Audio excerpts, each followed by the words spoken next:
Hello everyone and welcome back to the Great Book of Grudges. My name is Nathan and we're back with another Total War Warhammer video. We've got some exciting news today, as not only has a trailer dropped for Tzeentch, but also a faction mechanic blog. Now, as usual, we're going to read through it together and check out what cool stuff Tzeentch has. And considering this is the Changer of Ways, I'm expecting for some really fun stuff. So let's just start off with Grimoires. As a god of knowledge, Tzeentch desires it above all else. Grimoires represent forbidden texts, hidden spellbooks, ancient lore, unknown histories, and everything else that is floating around the Warhammer world that is not commonly known. It is favored with Tzeentch and it can be used to ensure success. Grimoires are collected and generated by any number of actions.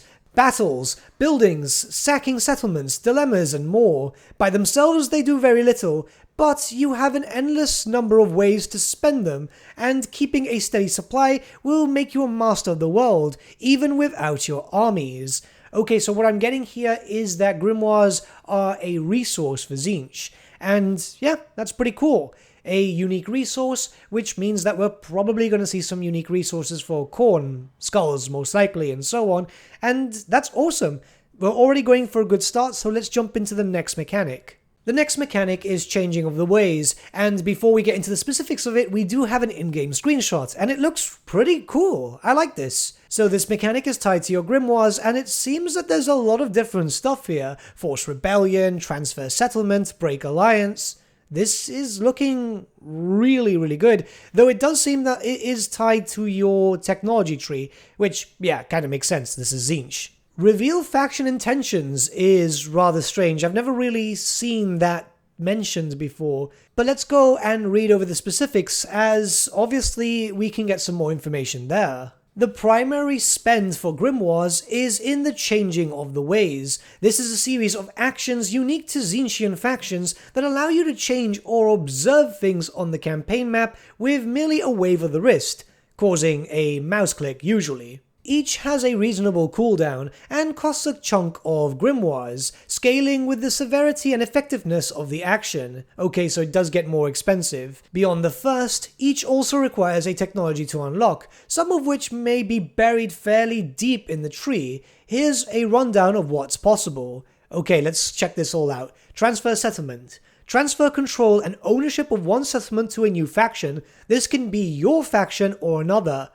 Oh wow, that sounds... I like that. That sounds really Tzeentchian.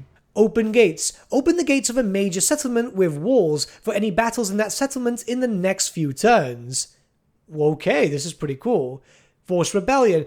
Causes a rebellion in a region, spawning an army for the owner to contend with. Okay, well, rebellions have never been that interesting. They normally get killed off very soon, unless you do this on like another side of an empire where they wouldn't have armies to defend. Track Army. You're given the line of sight of a target army. Alright, sounds fair. Reveal Faction Tensions. Shows the plans of all armies a target faction controls. I guess this will tell you exactly where they're going to move, which could be cool. Reveal Shroud gives complete vision of a target's faction's territory. Okay, pretty interesting. Hold Faction. All characters, so armies and heroes, have their movement halted and disabled for the faction's following turn. That is something special. That is something really special. I kind of like that if you're playing as a Tzeentchian, though I can imagine head to head this is going to be really annoying. Give War Coordination Target. Gives a faction a War Coordination target even if they are not your ally. Well, hopefully this has been fixed with the AI, because when you do this with an ally, it doesn't tend to work. Break Alliance. Break the military or defensive alliance between two factions. Good God, that's going to be overpowered. And Force War. Force a war between two factions. Wow. Okay, look, Tzeentch does sound really interesting, I must admit. Like, that is... We're just at the beginning of the blog, and that is powerful. There's a little bit more text. As you can imagine, this can get hectic, manipulative, and downright scummy depending on your desires and plans. While it's unlikely that you will be able to get all your goals completed without ever annihilating an enemy army yourself, it gives several fascinating possibilities in the mid to late game. even early, transferring settlements between factions you're not interested in, warring with the ones you're about to conquer can be very powerful. Yeah, I do like this. It does sound very interesting. I wonder if the AI can use this. I hope the AI can use this. Keep in mind, yes, this might get a little bit annoying, but it's very Tzeentchian. It's very, very good. Honestly, well done to Creative Assembly. I'm impressed. I am very impressed. The next mechanic is Winds of Magic manipulation, but before anything, we're talking about this in-game screenshot, which, damn. Yeah, this is obviously part of Tzeentch's Chaos Realm. It looks very, very impressive. We have the well, we even have what I assume to be the Impossible Fortress on the left-hand side. It is just gorgeous looking, and I really hope... Yeah, this is a screenshot. It says it's a screenshot, so this is in-game. Aesthetically, 10 out of 10. That's all I can really say. It's just really, really nice. Okay, let's talk about Winds of Manipulation. Another ability unique to Tzeentch is his specific control of the Winds of Magic. Indeed, so tied are his machinations to them that many buildings have unique effects when the Winds of Magic are particularly strong, increasing their capabilities. To this end, Tzeentch can reduce the Winds of Magic in one province where he has a settlement to increase it in another at will, as well as providing the aforementioned buffs to his buildings. This allows for armies with multiple spellcasters. That's going to be quite a lot of your Tzeentch armies, believe it or not, to benefit heavily in terms of the power reserves available to them. It's also worth noting that there have been some large changes made to the nature of the Winds of Magic and power reserves in battle, which we will detail soon. The upshot is that this ability should never be discounted to ensure victory. Okay, so this makes sense. Since we all knew that Tzeentch was going to be heavily magic focused, a lot of us were thinking how this is going to work with multiple spellcasters in your army. Eventually, it would become kind of useless. But it seems that you can take the Winds of Magic from other provinces and funnel it into another one, meaning that when you're going directly into a province that you already have a foothold in, you're going to have an easier time. Though I'm imagining that when you go into a province that you have nothing in, that's when you might be a bit weaker. So you've got to kind of plan when to move into enemy territory and when to start expanding. I like this because it's going to have some strategy for Tzeentch at least. Next we have another screenshot, and it's just a little bit of art. I'm assuming that this eventually will be released as wallpaper, as, yeah, it kind of looks really nice. But let's not spend too much time here, as next we have to go to Corruption, Unholy Manifestations, and the Great Game. The Great Game never ceases between the Chaos Gods. It represents their endless attempts to one-up each other, the endless infighting of chaos that ensures that even should they dominate the world, it is unlikely to ever know peace. Even the gods that can stand each other rarely see eye to eye, and alliances are rarer than a surprised Lord of Change. Thus, it is represented in Warhammer 3 as which god is in the ascendant, powering up all their factions on the map. This is in the form of improvements to Unholy Manifestations, 4 free abilities available to every demon faction, which are unlocked as the faction's corruption spreads through the world. Yes, corruption is now split between general chaos corruption and 4 types, 1 for each god. We'll detail this system at another time, but what you need to know right now is the Unholy Manifestations unlock as more corruption for your god is spread across the land. The upgraded versions have heavier effects, generating more of a resource or dealing more damage to an enemy. For example, here's the Unholy Manifestations for Tzeentch. Scriveners of Insanity, unlocked from the start, allows a friendly army to generate a big batch of Grimoires over the course of several turns. The army cannot move during this turn and must be in enemy territory. Okay, so basically your army is very much a sitting duck, enemies will likely target it, but you'll be able to get a bunch of resources, so if you have a powerful army you should be fine. It's still kind of fun though, as you're basically having risk for reward. Mutagenic Energies requires 1,500 global Tzeentch corruption. Okay, so it's global. Okay, cool. Causes a target army to suffer attrition for a turn regardless of situation or immunities. It could be useful, but it's very situational and it very much depends as to where the attrition is and what it does, I guess. It sounds a bit weird because sometimes if you cause attrition, they'll normally just regenerate really quickly depending on where they are. The next is Magic Flare, which requires 3000 global Tzeentch corruption. Increases the range and barrier hit points of all units in army. Barrier is a special shield all Tzeentch units have. We'll detail this further in the upcoming roster reveal. So a lot of people have asked when they saw a previous trailer that they saw a purple barrier in front of Tzeentchian units, and that's pretty much just representing kind of like their ward save, and it's being done with this. So the barrier is like an extra health pool that will keep them alive for a while, I'm assuming. This is what makes sense to me, and that's what it looks like. And the last one is Night of Madness, which requires 6000 global Tzeentch corruption. Target friendly armies generate Tzeentch corruption and control, renamed from public order loss in a province. As well as increasing the army's Winds of Magic power reserve, it cannot move during these turns. Okay, well, they'll be stronger, but they won't be able to move. So I guess they act more as a conduit? It's weird. I'm trying to understand how this could work, but obviously gameplay will be a better way to understand it. Lastly, they've got here, of course, as corruption spreads, it has more impact than that. The next section is known as cults, but before we get into the information with that, we do have another screenshot, which looks really cool. Obviously, this is what I'm pretty much going to be using as the thumbnail, as, yeah, it's a nice pose, and it's got loads of different details. Again, I'm assuming that this is going to be a wallpaper, but let's jump into the cult information. As well as the passive effects of high corruption, which are unique to each god and will be detailed down the line, cults can form once a god is particularly dominant in a region. Okay, so every god is going to get a cult. This is very important, and I'm very happy about this. This cult becomes a foreign building slot owned by you that can construct unique buildings based on your dedicated god.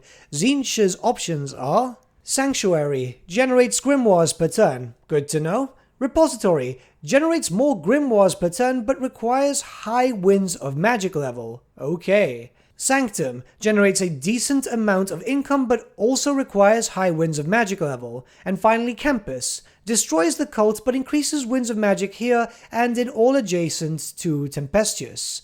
This is kind of cool, I like this. It's interesting. You'll obviously want to have this for the grimoires. I'm imagining that maybe dedicating the whole extra grimoires and extra income will fluctuate. I mean, I hope it does, because it sounds like it could. There's a little bit more text here. You probably don't require the entire knowledge base of Tzeentch to understand the strategy here, but naturally it all depends on where your cults develop and what you're in need of. Generating huge amounts of grimoires can be far more valuable than income, after all, particularly in the late game. So grimoires are the best way to go. Awesome, good to know. This next mechanic sounds really interesting. Teleportation. Unique to Tzeentch and unlocked through the tech tree, his armies can go into the teleport stance. This costs Winds of Magic power reserve to adopt, but is extremely powerful. Not only does it allow crossing of impassable terrain, say mountain ranges, rivers, patrolled areas, but also instantly triggers an ambush battle should you target an enemy army. Oh wow, that is something. It's a one-shot move, so you must readopt the stance if you wish to go again on the next turn, but getting to ambush armies as you like can really swing a war your way. This level of power is why it's locked into the later game for Tzeentch, requiring various techs to unlock. Speaking of which, and yes, there's a tech tree, but let's talk about this first. I'm assuming that this is going to move very similar to that of a beast path and so on, so it's not going to be able to teleport across the world, but it's going to let you ambush armies. That's really something. Like, that is very, very powerful. I must say, I would have been without the ambush, and I would have just given everyone the chance to teleport, as, you know, demons tend to teleport into physical realms throughout different parts of the world and so on. I guess it does make sense for Tzeentch alone, because Tzeentch is more the stealthy type, and this is kind of stealthy. Modders will probably do that, like, day one, but still, you know, it's just nice to have for everyone. Then again, obviously, each of the gods need unique mechanics. Okay, so we have a little screenshot of the tech tree, which shows us about halfway. And yeah, okay, we can see some stuff is going to cost some grimoires. Some of them is quite expensive too. Wave manipulation, teleport, and so on. I mean, it's not too bad. I do wonder what the other prerequisites are going to be, like Fires of Change. Likely that's obviously going to be a building, though. Maybe something special, like a unique building. Like, we'll probably have access to, like, all the big named demonic areas, I'm assuming. I mean, as far as we are aware, we are going into the realms of chaos, but there's not really a lot of information about that either just yet. We do have a little bit of information here though. 9 is the number of the changer, 9 are the levels within the perplexing 9th library. Tzeentch's repository of forgotten knowledge, scour the bookcases, learn and indulge in our master's lore. Well, it does sound pretty cool. I'm really curious. I must admit I wasn't too interested in Tzeentch because I played Tzeentch on the tabletop and I just wasn't too into the playstyle. I just knew that it was super cheesy. But this sounds really interesting. Now we have some information regarding the tech tree. Tzeentch's tech tree is a bit more of a tech web, spreading out from a center point like the spider's home. Oh, okay, that's pretty cool. So you start in the center. That's impressive. Nothing the Changer of Ways does is ever simple or straightforward. Each area of the tree is unlocked by one of the central techs, and then has a couple of looping paths through it leading to a final tech. This means you're rarely going to take the exact same path through the tree on one playthrough unless you have the exact same composition and plan in mind. It's also worth of study to find which prerequisites might point you in specific directions.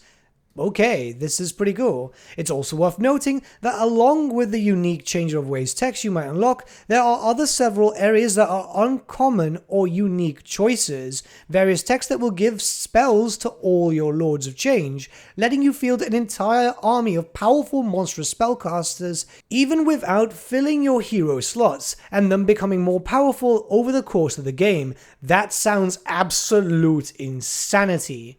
Well, we know what Okoi is doing as soon as this game launches, even if Ogres are pre-order. Finally, with knowledge so key to Tzeentch, he has an endless number of ways to increase research rate, including commandments, buildings, and more regular things like hero actions. With a dedicated plan, you will blitz through the tech tree and be fielding cheap, effective, devastating armies earlier than your opponents.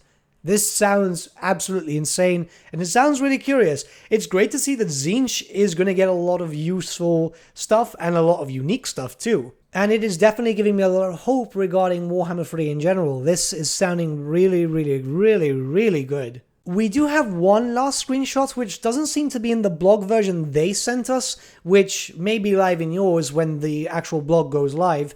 But this seems to be a new unit. What you can see here is discs of Tzeentch, which could be assumed to be blue horrors. I'm not too sure. They could also be pink horrors, which if it's a pink horror, then I'm assuming that it's a unit version of the Herald on the disc. But there's multiple ones, that's the thing. Like, I've never really seen this before, so I am thinking that it's completely new. I must admit, originally when I saw this, I only saw the first disc, and I was like, oh, the Blue Scribes. But then it was like, well, Legendary Hero, but not for the others, and there's 3 of them instead of 2, and then obviously there's 2 discs. This might be like a Chaos War Shrine or something. It could be. Well, all we have to know is the fact is, like, Tzeentch has a lot of flying units. We can see them here.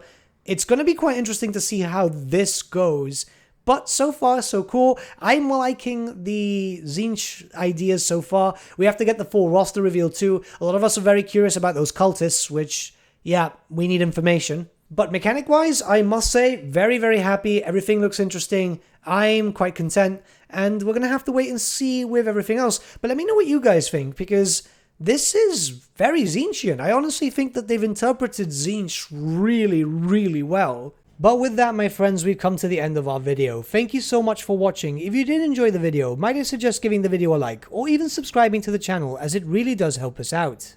In the description section below are various links to different social media platforms such as Facebook, Instagram, and Discord. Also in the description section is an affiliate link with Element Games where you could buy loads of hobby-based products, not just Warhammer, for 10 to 25% off. Making a purchase using that link and also our special code, which is also in the description, supports the channel at no extra cost to you, which we think is rather cool. A big thank you to our patrons. Your support means the world to us. It's amazing that people want to help a small channel like us grow and get to a higher level of content. A big thank you to Gibraltar LUSC, Ryan Bertsche, Andrew Prince, and Okro for subscribing to us at our Fane level. You guys are super cool. And a big thank you to Edward Yule, VS Vasan, Aaron Whitman, and Shaggy for subscribing to us at our King level. Honestly, we can't thank you all enough. And lastly, a big thank you to all of you for liking, sharing and commenting on these videos. Honestly, it's because of you guys that the channel's been growing at such a great pace lately, so we can't thank you all enough. But with that, my friends, thank you so much for watching once again, and we shall see you all again very, very soon.